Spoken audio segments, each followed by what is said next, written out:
In a world where time drags like rusted chains, a man suffocates under the weight of routine. Satoru Mikami, 37 years old, single, unfulfilled. Just another cog in the corporate grind of Tokyo. Gray skies, gray walls, gray life. But death brings color. His end begins in a flash of silver. A crazed man, a knife, a decision, selflessness. In a heartbeat, Satoru pushes his junior colleague away and takes the blade himself. As his blood spills across cold pavement, regret floods in, cascading like broken glass through his fading mind. I wish I didn't feel pain. Pain nullified. I wish I didn't bleed. Bloodless body granted. I wish I had more power. Unique skill, predator acquired. The void listens. Satoru's soul is deconstructed, translated, rewritten. Not reborn as a hero, but as something far less, or perhaps something far more. He awakens not with a scream, but with sensation. A jelly-like body. No eyes, no ears, no voice. Just touch.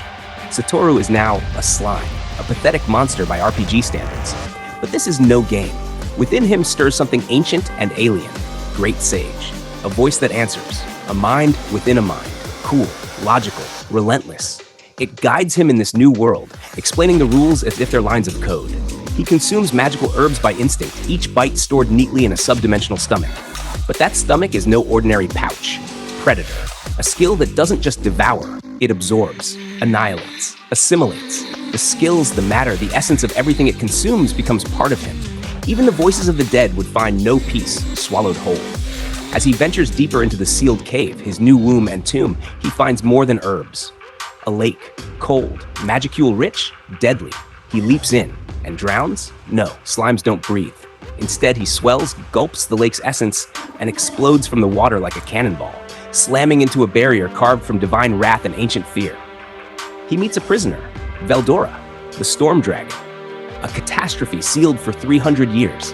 His eyes burn like twin suns caged in storm clouds. His voice rumbles with centuries of boredom and bitterness. But Veldora doesn't attack, he talks. And for the first time in centuries, he laughs.